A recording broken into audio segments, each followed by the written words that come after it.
most famous lions out of its sanctuary, one of Africa's most famous lions, giving a dentist from Minnesota the chance to shoot it with a crossbow and later a gun. That's according to a conservation group in that country. That dentist now the suspect in a manhunt there after police say he killed Cecil the lion. The dentist is Walter Palmer.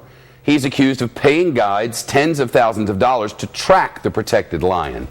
We have a picture of the dentist after a different hunt. Police say trackers were able to find the lion's body, but only after somebody had sliced off its head and skinned it. Activists say the animal had been wearing a GPS collar as part of an Oxford University study. Two suspects from Zimbabwe appeared today in court.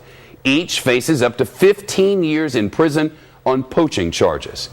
In a statement just yesterday, the dentist from the United States said he had no idea this was a protected lion and that he was relying on the local guides. He also said police had not contacted him.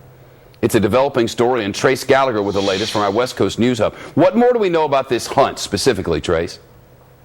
Well, Shep, the Conservation Task Force in Zimbabwe says in that night that Walter Palmer was actually with the owner of the land where the lion was shot, as well as a professional hunter. And because it was at night, they were actually using lights to find the lion, a spotlight. They're accused of tying a dead animal to their vehicle to lure Cecil the lion out of the park and then used a scent to attract him to the kill zone. Walter Palmer apparently shot Cecil with a bow and arrow, but apparently didn't kill him, so they allegedly tracked the lion for some 40 hours and finally shot him with a gun. They also tried to destroy the GPS collar, but apparently they failed because the collar has not been found. The lion's head, as you noted, also has not been found. The two Zimbabweans who accompanied Mr. Palmer on that hunt are now facing up to 10 years in prison. They are currently out on, check that, 15 years in prison. They are currently out on $1,000 bond.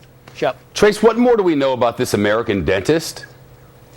Well, his name, as we said, is Walter Palmer, and he's from Bloomington, Minnesota, and we know that he is an avid hunter. In fact, he has 43 kills, and he is listed with a big game hunting organization. Among those kills, we're talking about a moose, we're talking about buffalo, a polar bear, and he's been in trouble for hunting before. In 2008, Palmer pleaded guilty to a license violation after shooting and killing a black bear in Wisconsin. His dental practice has now been closed yesterday, and his Facebook page has been covered with comments from animal rights groups and others condemning his action. In fact, Minnesota Congresswoman Betty McCollum wants the Fish and Wildlife and the DOJ to investigate whether there's any violations here of endangered species laws. Mr. Palmer says that he will fully cooperate once he's contacted, but so far, Shep, nobody's contacted him. Trace Gallagher in Los Angeles. Trace, thank you.